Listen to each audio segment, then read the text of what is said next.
लेकिन शॉकिंगली इन्होंने किसी ने भी इंडस्ट्री के हित के बारे में जिक्र नहीं किया कि बजट में प्रोड्यूसर्स को कोई रॉयल्टी नहीं मिलती। जो माँ बाप है, जो प्रोड्यूस करता है फिल्म, आज बेचारा जो प्रोड्यूसर 3-4-5 करोड़ की फिल्म बनाता है, उसको 5 थिएटर नहीं मिलते पूरे इंडिया में। Hindi film industry is what you call weeping. Hindi film industry is bleeding. कि 1 नवंबर 2024 से तमिलनाडु की इंडस्ट्री पूरी तरह से बंद होने जा रही है। मैं तो डायरेक्टर एसोसिएशन का भी मेंबर हूँ, राइटर एसोसिएशन का भी हूँ। क्यों इंपा का लाखों का बजट उड़ा दिया आपने? कोमल नाटा के फादर रामराज नाटा जी इंपा के प्रेसिडेंट थे। दूसरे हिंदी भाषी स्टेट सब्सिडी देते हैं, जैसे कि उत्तराखंड है, Chhattisgarh, MP. Hello everyone, my name is Digvijay. Welcome to Bollywood Premi. दोस्तों, हमारे साथ में है हमारे एक्सपर्ट्स राजीव चौधरी जी एंड नरेंद्र गुप्ता जी। बहुत बहुत स्वागत है आप दोनों का टू बॉलीवुड प्रेमी, एंड आप सभी का स्वागत है in the inside report show.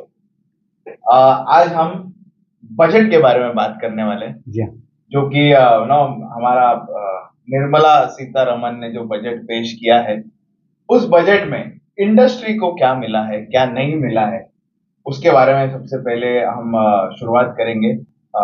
Narendra जी, आपसे जानना चाहेंगे। सर, इस बजट में फिल्म इंडस्ट्री के लिए कुछ भी नहीं है।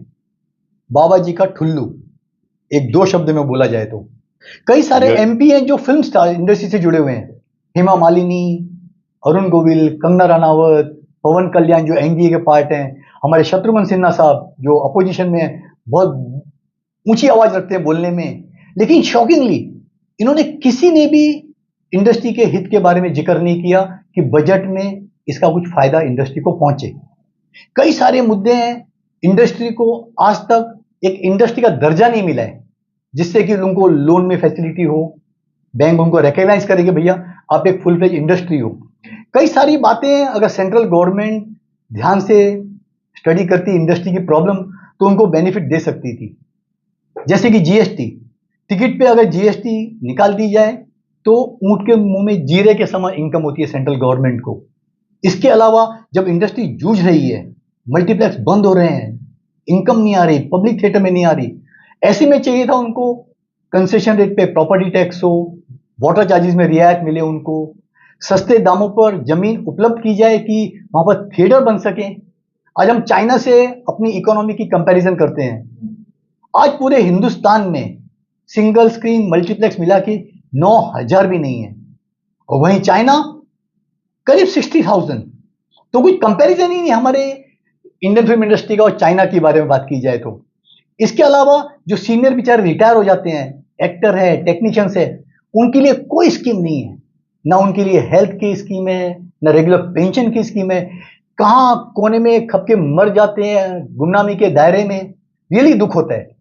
सबसे बड़ा दुख होता है हमारी फिल्म इंडस्ट्री के एक्टर्स का, जो 25 करोड़ 50 करोड़ 100 करोड़ चार्ज करते हैं। क्या उनका दायित्व भी नहीं बनता कि ऐसे लोगों को कुछ सपोर्ट किया जाए, कुछ फंड क्रिएट किया जाए कि उनकी बेचारों की माली हालत खराब है तो उनको कुछ कोई ना कोई मदद कर देता है। सलमान, अमिताभ बच्चन जैसे बहुत कम है, लेकिन स्टार भी आगे नहीं आते। ये हम नजारा देख चुके हैं कोविड के दौरान, कैसे कितने बेचारे स्ट्रगलर्स, जूनियर आर्टिस्ट, टेक्नीशियंस ने फांसी लगा ली थी, कितने जन मर गए थे कोविड के दौरान। और सबसे बड़ा दुख होता है जो हमारी एसोसिएशन है, प्रोड्यूसर की 500-600 एसोसिएशन, टेक्नीशियंस की, जूनियर आर्टिस्ट की, लेकिन सिर्फ नाम की है, वो कोई किसी का भलाई नहीं करती। खुद की गरिमा में रहना चाहते हैं, नाम के सेक्रेटरी चेयरमैन रहते हैं। जैसे कि इंपा, एक नहीं दो नहीं, पूरी टीम गई थी इंपा की कांस फेस्टिवल में पिछले 4 महीने पहले। किस लिए गई था भैया? क्यों इंपा का लाखों का बजट उड़ा दिया आपने? मुझे इंपा का एक भी मेंबर बताइए जिसने पिछले 10 सालों में एक बड़ी फिल्म बनाई हो। सिर्फ नाम की एसोसिएशन है, पब्लिक के लिए बेचारा कुछ नहीं होता। और दुख होता है कि सेंट्रल गवर्नमेंट ने भी इंडस्ट्री के लिए कुछ नहीं किया।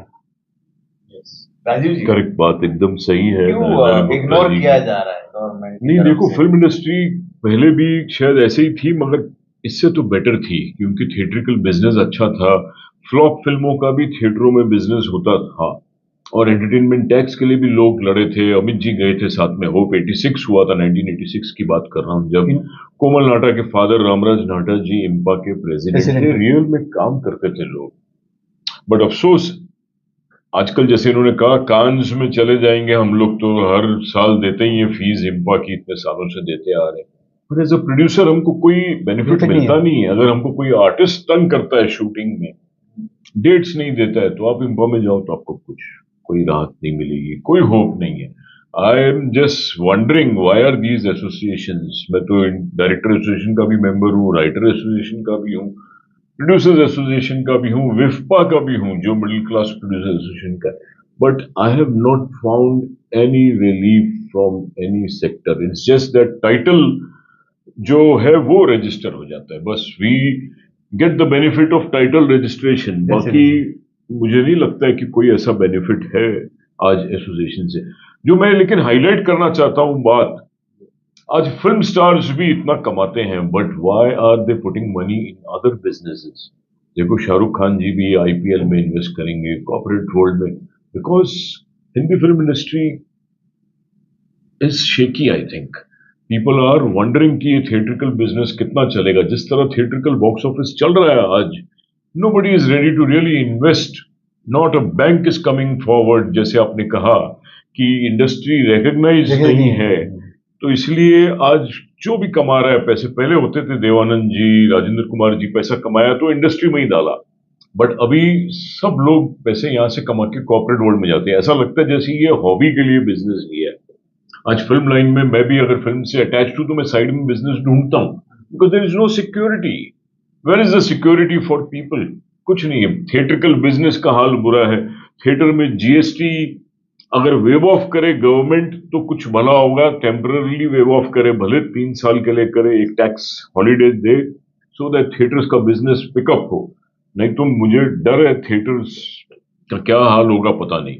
So overall what ever he said, film industry के जो करता धरता है, जो हमारे इम्पा के प्रेसिडेंट है जैसे अभय सिन्हा साहब हैं, उनको देखना चाहिए फ्लैशबैक में कि रामराज नाहटा जी ने कितना काम किया था और इम्पा में कितनी चीजें हुई थी, कितने बेनिफिट्स मिले थे। आज अफसोस इट इज जस्ट कानापूर्ति हो रही है, nothing is happening on the association front. Artist association अपने लिए काम कर रहे हैं, उनकी उन्होंने सिक्योरिटी देने की कोशिश की है एक्टरों को, राइटर एसोसिएशन भी काम कर रहा है, बट प्रोड्यूसर्स, अगर आप इवेंट्स में भी देखो तो सिंगर्स ने अपनी रॉयल्टी इकट्ठी कर ली है, पीपीएल, आईपीआरएस, नोवेक्स, बट प्रोड्यूसर्स को कोई रॉयल्टी नहीं मिलती। जो माँ बाप है, जो प्रोड्यूस करता है फिल्म, जो जन्म देता है फिल्म को, उसको आज कोई रॉयल्टी नहीं मिलती है। रॉयल्टी तब से चल रही है, फ्रॉम लता मंगेशकर जी डेज, मोहम्मद रफी जी ने शुरू किया था, तो आज तक पीपीएल, आईपीआरएस, नोवेक्स, आप कोई इवेंट करते हो तो उनको रॉयल्टी, रेडियो से रॉयल्टी, बट प्रोड्यूसर्स को कुछ नहीं मिलता। प्रोड्यूसर को ये बोल दिया जाता है कि आपने बेच दिया तो खत्म।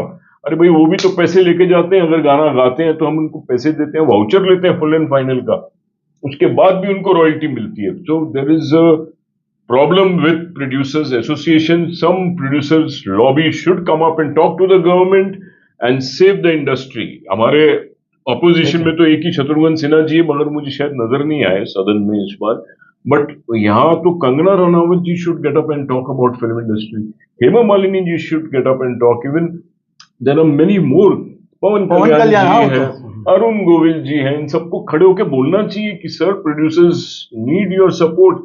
Hindi film industry is what you call weeping, Hindi film industry is bleeding, theatrical business is bleeding, we need support. Sir, इसके अलावा ना काफी हद तक स्टेट गवर्नमेंट भी जिम्मेदार हैं। अभी एग्जांपल ले लीजिए महाराष्ट्र गवर्नमेंट, जहां हमारी हिंदी फिल्म इंडस्ट्री है बॉम्बे में, लेकिन शॉकिंगली महाराष्ट्र गवर्नमेंट की हिंदी फिल्मों के प्रति पूरी तरह से उदासीनता है। कोई सब्सिडी नहीं मिलती। दूसरे हिंदी भाषी स्टेट सब्सिडी देते हैं, जैसे कि उत्तराखंड है, छत्तीसगढ़, एमपी, यूपी, लेकिन महाराष्ट्र गवर्नमेंट क्यों नहीं देती? सब्सिडी के अलावा हिंदी फिल्मों को प्रॉपर थिएटर नहीं मिल पाते। आपने मराठी के लिए तो कानून लागू कर दिया कि भैया आपको सर्टेन शोज मराठी के देने हैं, हिंदी फिल्म वाले कहां जाएंगे? आज बेचारा जो प्रोड्यूसर 3, 4, 5 करोड़ की फिल्म बनाता है, उसको 5 थिएटर नहीं मिलते पूरे इंडिया में। बॉम्बे की तो बात ही छोड़ दीजिए, तो ऐसी फिल्मों का क्या? तो ऐसे थिएटर बनने चाहिए लो इनकम के, कि लोग वहां पर थिएटर में जाके रिलीज कर सके, लोग आ सके। उनको जब तक मार्केटिंग फिल्मों की नहीं मिलेगी, कौन देखने आएगा? There should be small तो स्टेट theaters. सब्सिडी, सस्ते दामों पे थिएटर, ये स्टेट गवर्नमेंट का भी फर्ज है अभी पूरे हिंदुस्तान में आपको शूटिंग के लिए दो ही स्थल मिलेंगे, एक रामाजीराव फिल्म स्टूडियो जो हैदराबाद में है और दूसरा बॉम्बे फिल्म सिटी। मुझे बताइए इतने 30-32 स्टेट्स हैं इंडिया में, बाकी स्टेट में ऐसी फैसिलिटी क्यों नहीं है कि लोग आसानी से वहां पर जा सकें, वहां पर जाके शूटिंग सस्ते दामों पे कर सके, सब्सिडी का आनंद ले सके। जी ने अनाउंस किया था सर बना है, बोनी जी बना रहे हैं, बोनी जी की प्लानिंग पता नहीं कितने सालों की है, हजारों एकड़ की जगह है सर, वो साल 2 साल में नहीं बनेगा। यही योगी जी ने 5 साल पहले भी अनाउंस किया था, क्या हुआ? कुछ नहीं हुआ। और जो स्कीम है सब्सिडी की, 90% सब्सिडी स्कीम में ना फ्रॉड प्रोड्यूसर घुस जाते हैं। 2 करोड़ की पिक्चर को बता देंगे 6-7 करोड़ का बजट और लूट लेते हैं गवर्नमेंट को। यही वजह है कि जो बेचारे जेन्युइन प्रोड्यूसर हैं वो अपना हक से पैसा नहीं मांग पाते सब्सिडी का। तो गवर्नमेंट को, सेंटर को और स्टेट को इस बारे में सोचना पड़ेगा कि फिल्म इंडस्ट्री को कैसे उभारा जाए। फोटो सेल्फी खिंचवाने के लिए इंडस्ट्री के आगे आ जाएंगे, भैया फोटो खिंचवाने हैं। जहां काम की बात आती है उनको ऐसे कूड़ेदान में फेंक देते हैं जैसे उनको मतलब ही नहीं है फिल्म इंडस्ट्री से। ये वाकई बड़ी दुख की बात है सर। शूटिंग परमिशंस के बारे में भी बॉम्बे में ध्यान देना चाहिए। मुंबई में अगर आप शूटिंग कर रहे हो मरीन ड्राइव में, गेटवे ऑफ इंडिया पे, तो इतनी परमिशंस है और इतना मुश्किल है परमिशन लेना। परमिशन मिल भी जाए तो उसके बाद में कोई ना कोई डिपार्टमेंट वाला आ जाता है। कहीं जनरेटर खड़ा है तो पीडब्ल्यूडी ट्रैफिक वाले आ जाएंगे, बीएमसी वाले आ जाएंगे कि आप क्या रोड में कर रहे हो, आपने परमिशन ली है। उसके बाद भी मुश्किल है शूट करना आज मुंबई में। इसके ऊपर भी ध्यान देना बहुत जरूरी है, क्योंकि इसीलिए प्रोड्यूसर्स लंदन चले जाते हैं। उत्तराखंड देखो आप, अभी पुष्कर नंबर 1 धामी स्टेट जी है। ने शुरू किया, बोला come and shoot here, they are giving you all the facilities, कोई पुलिस विल सपोर्ट यू। मगर यहाँ I am not really, I mean happy with the way Hindi film industry जहाँ है, वहीं उनको शूट करना हो तो बॉम्बे में आज आप बताओ मेरे को कैसे शूट करेगा। बंगलोज में तो हो जाएगी, बट आउटडोर में शूट करना है तो बहुत टफ है। It's a tough job. उम्मीद है कि हमारी बातें सेंट्रल और स्टेट गवर्नमेंट तक पहुंचेगी और कुछ ना कुछ भले की स्कीम इंडस्ट्री के लिए लेके आएंगे। It needs, it's high time. Hindi film industry mainly क्यों इंडस्ट्री प्रॉस्पर नहीं कर रही है, इंडस्ट्री डूब रही है। आज इंडस्ट्री तरक्की कर रही हो तब बोलते थे भैया तो पैसा कमा रहे हो। इंडस्ट्री बर्बाद हो रही है। 24 में 7 महीने पूरे हो गए, 2 फिल्में चली हैं 500 करोड़ के बजट की, 400 करोड़ की, सब फिल्में फ्लॉप हुई हैं। कुछ फिल्में नहीं चल रही। आर्टिस्ट तो बेचारे घर पे बैठे हुए हैं। प्रोड्यूसर फिल्म अनाउंस करते हैं, 6 महीने बाद पिक्चर बंद कर देते हैं, पोस्टपोन कर रहे हैं। उनको डर लग रहा है कि हम पिक्चर कैसे रिलीज करें, पब्लिक तो थिएटर में आ नहीं रही है। तो दोनों प्रॉब्लम है, पब्लिक थिएटर में नहीं आ रही, प्रोड्यूसर पिक्चर रिलीज करने डर रहा है। ऐसे माहौल का सॉल्यूशन क्या? तो हम यही चाहेंगे कि गवर्नमेंट के तरफ से कुछ सॉल्यूशन मिले हमारी फिल्म इंडस्ट्री को। ये सारी दिक्कतें हैं, प्रॉब्लम्स है जो कि बात की है। नहीं, मैं चाहूंगा कि स्ट्रॉन्ग डेलीगेशन जाके गवर्नमेंट को प्रेजेंट तो करे अपनी बातें। वो क्यों नहीं होता है? Severe problem. IMPA should go. IMPA है सब जो IMPA should make a lobby and go and meet the prime minister or meet the INB minister to start with. मैं should address all these problems. इसी बात को लोग मैं add करना चाहूंगा कि 1 नवंबर 2024 से तमिलनाडु की इंडस्ट्री पूरी तरह से बंद होने जा रही है। वहां की प्रोड्यूसर एसोसिएशन ने घोषित किया है कि 1 नवंबर से शूटिंग नहीं होगी। आप 31 अक्टूबर के पहले अपनी शूटिंग पूरी कर लो, 1 नवंबर से कोई कैमरा ओपन नहीं होगा। इसकी मेन 2 वजह हैं। जो आर्टिस्टों की अनाप शनाप फीस है, बड़े बड़े आर्टिस्ट नाम नहीं गिनाऊंगा, उनको खराब लगेगा, जो 100 करोड़ 125 करोड़ चार्ज करते हैं।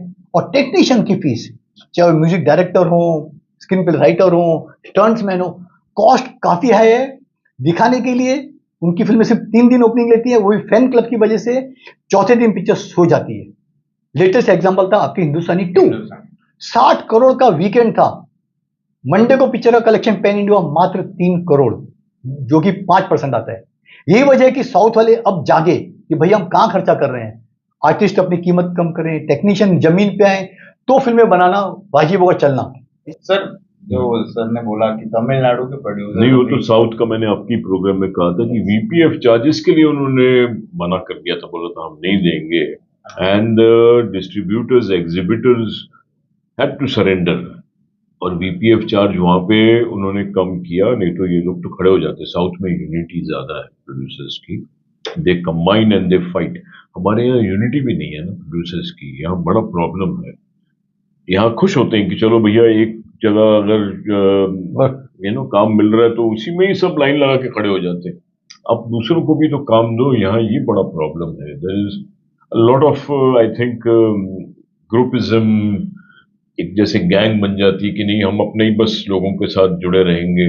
बाहर इतना टैलेंट पड़ा है, इतना कुछ है, बट रिस्की भी हो गया है ना। Business becomes risky when the government doesn't support you. Government should come up and give you theatres.